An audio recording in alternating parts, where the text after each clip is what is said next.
Hello, my wonderful, beautiful friends, guys. Welcome back to r/MaliciousCompliance, where people follow orders to the letter to spite someone. And in today's episode, Karens are causing trouble in restaurants, guys, and OP teaches a smug, arrogant customer a painful lesson they won't forget. I hope you enjoy the stories, don't shake your heads too hard, and as always, you can send or link your post to this email right here. Let's dive in.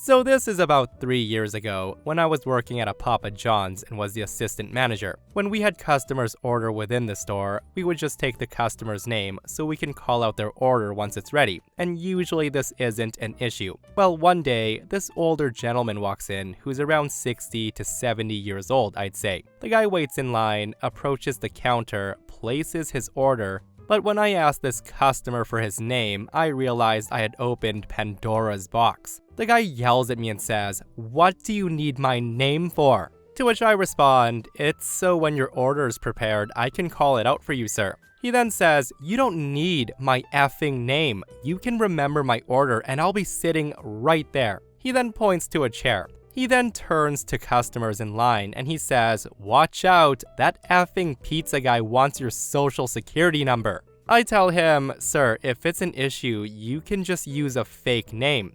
And this is when he says, "If you idiots have to have a name to give out pizza, just put Bob on it." And so I did.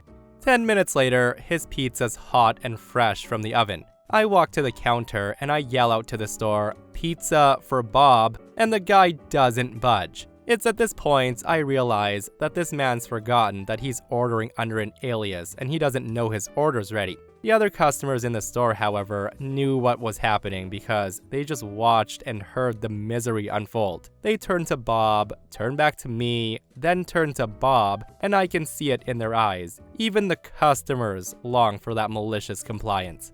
I continued to bring the other customers their orders, some who had been there before him. And once Bob had noticed that I was serving food to those who ordered after him, he approaches the counter. And at this point, the pizza's getting nice and dry under the heat lamp. It's been about 20 minutes since he's ordered. He comes stomping up and yells, "What's taking so damn long? Is my food going to be ready soon? Why are they getting their orders before me?" And this is when I tell him, "Sir, it's been out of the oven for like 10 minutes now. I've called for the name you gave me several times, but no one came to the counter." At this point, the guy's aware that he's getting his food late and it's his fault. I hand him the pizza and there's no more exchanging of words. He just leaves and goes on his way. The customers who witnessed the misery unfold were all snickering as he left. Oh boy, I just love how everyone in the store knew exactly who that Bob was, but no one said a damn thing to the guy. And guys, let me know your opinions on what OP did, because there's people who are super against this malicious compliance, saying OP is such a petty a-hole in the situation for not bringing a pizza to an old man. I will say this though, I used to work in fast food and I dealt with so many people like this, and in my opinion, if you act like an a-hole to people who are serving you,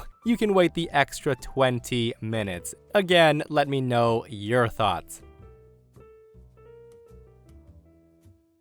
So this is a restaurant story from a few years ago. I cook or wait tables, depending on how long it takes me to get fed up with one or the other, and I need a change. We always have to be very conscious of allergies in food service, as it can be life or death for people with shellfish allergies, nut allergies, celiacs, etc. Enter the gluten-free crowd. Now, while I do recognize that some people have a legit allergy, there are so many that are trying to be trendy. The big difference is that a person with a true allergy generally has an idea of what they can or can't have, and they'll start the whole process off before ordering by letting me know what said allergy is, which we do appreciate as it saves time. No big deal. The trendy, gluten-free Karens, however, need to tell you 3 times throughout their order, and they always end up backtracking after they find out that basically everything they desire to order either contains gluten or is potentially cross-contaminated. That said, we had a particular daily customer who would tell us every time about her gluten intolerance. But not only us, she would tell all the people sitting near her about it, and then proceed to order items that had gluten. On this day, I was having a bad day, and that's when Karen comes in. The woman does her normal spiel about being allergic to gluten, and this is when I say, "Yup." Now, I've served her many times, but she still has to give me this spiel. And my yup this day was not sufficient enough attention for her. She emphasizes what it does to her delicate system because she's allergic. She then orders the usual, food cooked and prepared in the fryers, which have had gluten-ridden food fried items in them all day. I'm thoroughly annoyed now, having to listen to her graphic details about her gut and the effects from gluten. I, as usual, inform her that the fryers are used to cook items containing gluten, and then she says the normal, "Oh, that's fine." And this is when an evil idea pops into my head. I say to her, "Ma'am, you just said you're allergic to gluten. I cannot, in good conscience, put this restaurant or my job at risk by serving you food that you will have an allergic reaction to. I'm sorry, but you're gonna have to pick another item." Hearing me say that, the woman is shocked. She starts backtracking, saying it's okay for her to have it once in a while. And I stand firm. I say, "Nope, I'm sorry, I just can't do that. If you get sick from the food because I was careless about your allergy, I could lose my job. These are the items you can choose from today."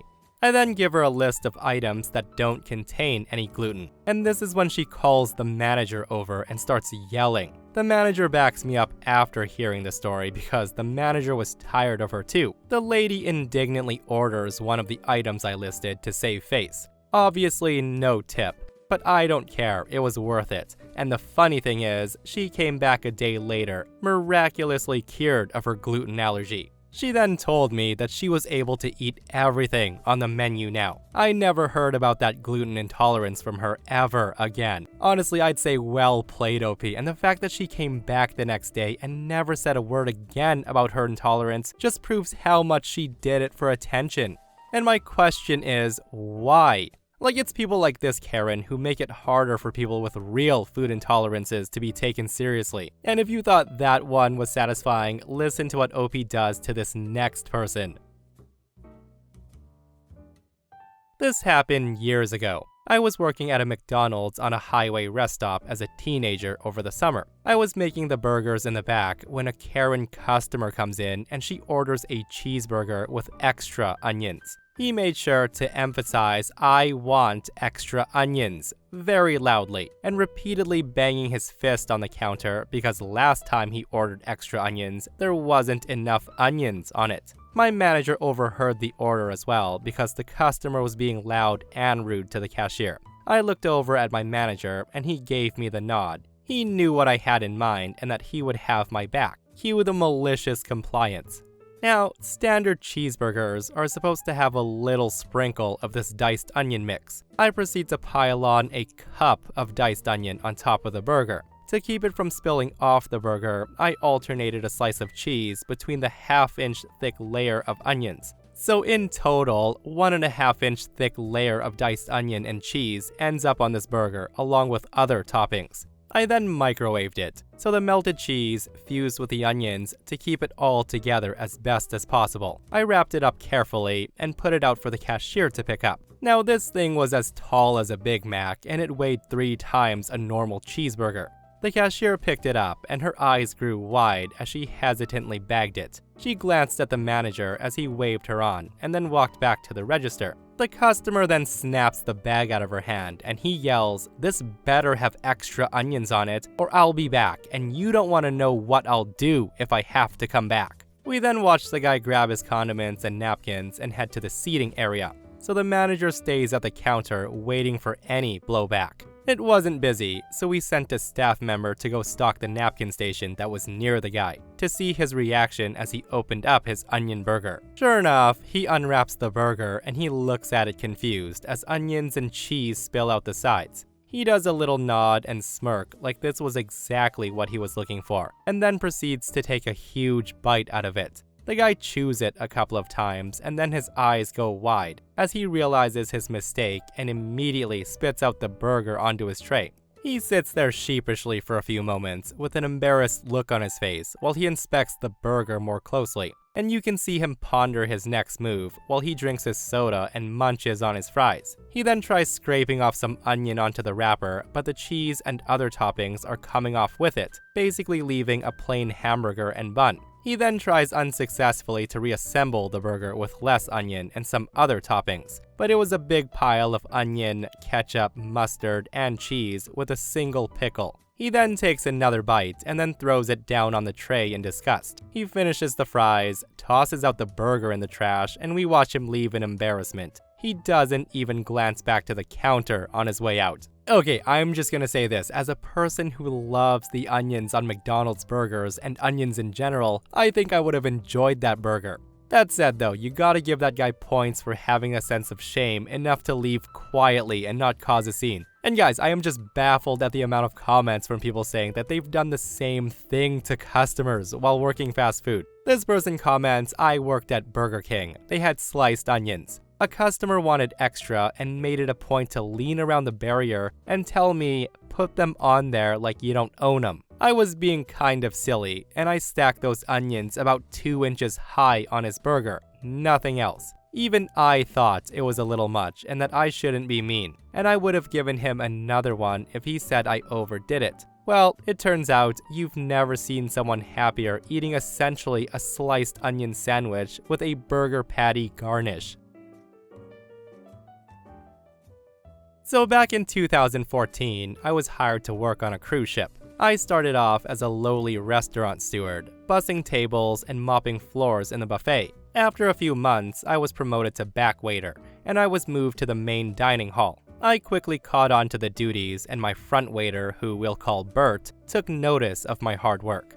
After a couple of weeks in my new position, Bert told me that it's only a matter of time before I get promoted to front waiter, and he wanted to start training me on how to be one. So he tells me to shadow him when the next group of passengers were seated in the section, so I can observe how he did his front waiter duties. Unfortunately for us, the next group of passengers seated in our section was an 8-top of Karens. Bert and I proceeded to welcome them to the restaurant, and they were friendly at first. And then the head Karen, this older, heavy-set man, asked, "There's a show in the theater that we want to see that begins in about an hour. Is it possible for us to get our dinners, eat it, and then get to the show on time?" To which Bert says, "Absolutely, depending on what you order." So after looking over the menu, the Karens were ready to place their orders. 5 out of 8 of them wanted the New York steak, the one single menu item that took the longest to cook. Bert, of course, told them this and said if they want to order the New York steak, there's no guarantee that we can get them their dinners fast enough to eat and be able to get to the show on time. Bert suggested alternative dishes that we could get out much quicker, but the Karens refused to change their orders. Bert read the order back to the Karens, and they all confirmed it was correct, as this is important for later. He then hands me the ticket, and I run back to the kitchen to assemble their meals. My first stop was the New York steak counter, and to my horror, their line was a mile long of waiters waiting to drop off the tickets. And just so you know, this ship has a maximum capacity of about 3,500 passengers. The main dining hall seats nearly 1,000 people, and I've never seen the New York counter as busy as it was that night. It seemed like everyone and their mothers were ordering New York steak. I would have to wait at least 20 minutes just to drop off my ticket, and who knows how long afterwards until the cook got my ticket to cook them. So with the wait time and juggling other tables that Bert and I had in our station, I knew there was no chance that the Karens can get their meals and make it to the show on time. So I rushed out to Bert and I told him what the ETA was on the steaks, and that he needs to tell the Karens that they need to change their orders. Otherwise, they'll miss the show. So Bert relays my message to them, and he comes back to me, and he says they still refuse to change the order. Bert just shrugs his shoulders and says, "Well, we did all we could to try to convince them to change the order so they can make it to the show they want to see, but they refuse to change it. So if they miss their show, they miss it, and it'll be their fault. Give them the steaks." I did my best to get their meals as quickly as possible, while also waiting on the other tables in our section. And sure enough, the Karens missed the start of the show, and they were pissed. They demanded to speak to the restaurant manager. The restaurant manager comes out, and of course, they fabricated multiple lies about the crappy service they received, saying we were lazy, incompetent, purposely dragged our feet, and lied about how long they were waiting for their meals. They said they were waiting over an hour since they got their appetizers, when it was really only about 50 minutes since they were seated in our section at most. Bert and I told the manager our side of the story, and he believed us. He then said that he would try to calm the Karens down, but told us to do our best to get the Karens their meal as quickly as possible, so he can get them out of the restaurant as soon as possible. Finally, the meals were ready. I bring them out to the Karens, and I hoped that this would be the end of the fiasco, but unfortunately, it wasn't. Two of the female Karens called Bert and I back to the table, and she screamed at us saying, "Our steaks are rare. We ordered well done." Bert and I just huddled. We looked over his notepad where he had the two ladies' steaks written down as rare. He then asked me if I heard them say that they wanted rare steaks when we took the order, and I nodded yes. Bert then approaches them and says, "Ladies, my back waiter and I both heard you say you wanted rare steaks. I read the order back to you and you both said the order was correct." But then the Karens responded, "We never order rare steaks in our lives. You two messed up. Take these back, we don't want them, and we want brand new steaks or you will be fired." So Bert hands me the steaks and told me to go back to the kitchen to order 2 well-done New York steaks on the fly, which is restaurant lingo for "it's an emergency and we need this order right now." So I rushed back to the kitchen and the New York steak counter was busier than it's ever been. I rushed to the cook and I asked for 2 well-done steaks on the fly, and the cook angrily yells at me, "No one's getting anything on the fly tonight. Get your ass to the back of the line and wait your turn, like everyone else." At this point, I begin to panic. It was going to be at least another 40 minutes, if not longer, for the 2 Karens to get their well-done steaks. In an alternate reality, this would be a malicious compliance story, where I make the Karens wait the extra hour for them to get their new steaks as requested. But I didn't want Bert to deal with the angry Karens longer than he had to, and the restaurant manager did tell me to do my best to get them their meals as soon as possible, to get them out of the restaurant as quickly as possible. So cue the malicious compliance. The Karens wanted well done, so they're going to get well done. There were microwaves in the kitchen, so I flipped the steaks over to hide the previously made cut mark, and then threw them into the microwave and nuked them until they were well done. The steaks came out sizzling hot. I then brought them out to the Karens and prayed to every deity I could think of that they wouldn't realize what I've done. Fortunately, they didn't. The Karens ate their meal in complete silence, giving Bert and I the dirtiest looks while doing so, and then stormed off when they were finished. Once they left, I told Bert what I did. It took him a moment to process what I told him, and he finally said to me, "So under normal circumstances, I would be very upset with you, and I strongly suggest that you never ever do what you did again. However, these aren't normal circumstances. Those people were rude, unreasonable, they were liars, and they made a huge mess of the table on purpose to screw us over. So you know what? F them. I'm glad they missed their effing show and had to eat microwave steak. In the near 2 years I've worked on that ship, I've dealt with many Karens, but I'll never forget this one. Just a reminder to everyone reading this story to please be kind to your waiters. Guys, I would say that malicious compliance was well done. And seriously, I was stressed for OP while reading this post. Like, I can't imagine the stress of working on a cruise ship serving that many people, and I'd say OP handled it well. Like, there was no other way to give those 2 Karens a well-done steak without having to wait, and the microwave was the MVP that night. Okay, so I used to be a chef in a Mexican restaurant in a small town nearly 40 years ago. We were modestly popular, and I loved working there. One night, this young man comes in to dine with a young lady. It was obviously a first date. They ordered nachos to share, with a side of jalapenos for their entree, and he ordered a steak Veracruz, which is hot, for his main, and the young lady orders a chicken burrito for hers. So I, as I usually did throughout the night, would walk around the tables and ask people if they were enjoying the food. After the nachos, I checked on them, and the young man informed me that the chili that accompanied the nachos were not hot at all, and that he loved hot food. I was then informed that he had traveled extensively and he had eaten some of the hottest food in the world, and that no one ever had made a dish too hot for him. The guy reiterated that he wanted his steak main extra hot. And to be honest, I found him to be pompous and rather obnoxious in the way he was speaking down to me, and I found myself taking a disliking to him. And I will add at this point that the young lady was looking uncomfortable,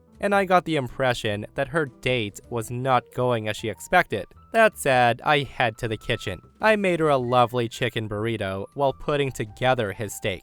If the guy wanted it hot, he was going to get it. Now, our steak Veracruz was usually a steak cooked and topped with our house tomato sauce base with some bell peppers and onions and a touch of chili, but on this occasion, I set to work. Now keep in mind, this was back in the 80s and we didn't get a lot of different chilies back then, and jalapeno was considered hot by a lot of people. I had a few bird's eye chilies in the kitchen that were mainly there for the staff and the resident Mexican guitarist meals, so I start with those. I finally diced 10 of those with their seeds. I then start sweating off my onions and capsaicums. I then threw them in the chilies and added about a tablespoon of chili powder and a tablespoon of cayenne. I soon felt the fumes hit my nose and the back of my throat, and my eyes start watering. It's at this point I ran to the door of the kitchen to get a breath of breathable air, as the air in my tiny kitchen was rapidly becoming too hot to breathe. I ran back to my pan and I put a ladle of the house tomato sauce in. I let that simmer for a few minutes. I then add some chopped up jalapenos from a jar in my fridge, and I thought, why not? I add more chili powder.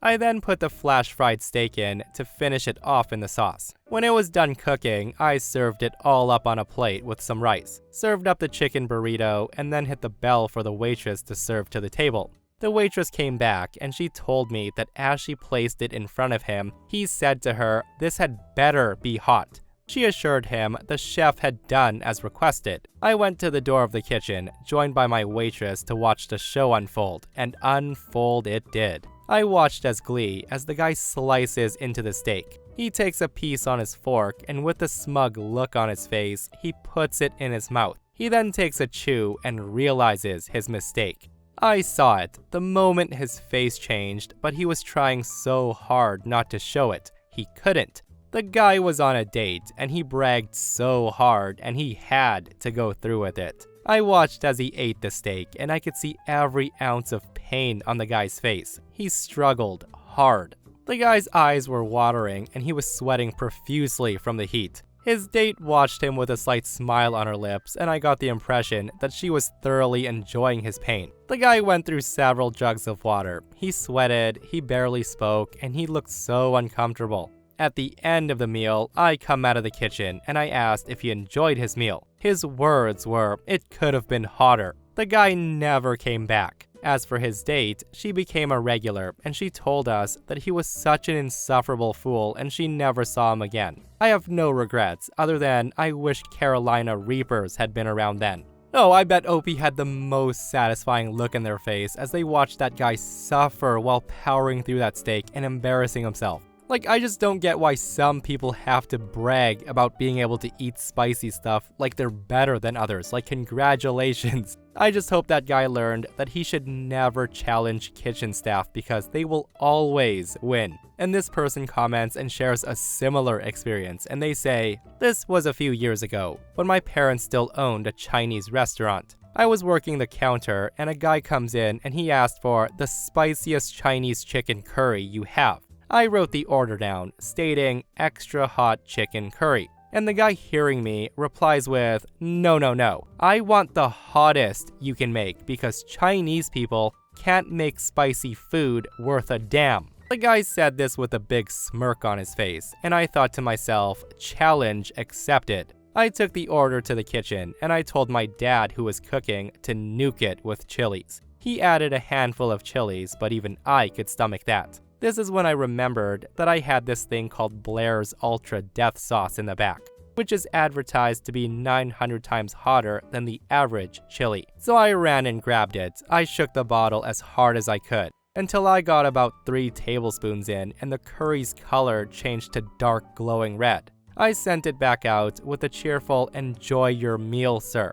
1 week later, the guy returns and says, "I'll have the chicken curry, please." To which I reply, "As hot as we can make it, right?" And hearing me say that, his face went white as he responded quietly, no thank you, it was pretty spicy last time." I took 1 bite and I spent most of that night with a sore stomach, and I drank 2 liters of milk to try to counter the heat. Again, this is why you should never say stuff like that to restaurant staff. You might get burned in the end. And this, my friends, brings us to another end of r/malicious compliance. Guys, I hope you enjoyed today's stories. If you did, hit that thumbs up. And if you're not subscribed, consider subscribing so you don't miss these crazy stories. And if you missed the last episode on the channel, it's an r/entitled People episode, where bad family members are taking over, and it's such a wild episode. Go check it out if you haven't, and myself and Stevie Boy will see you guys in the next one. We love you.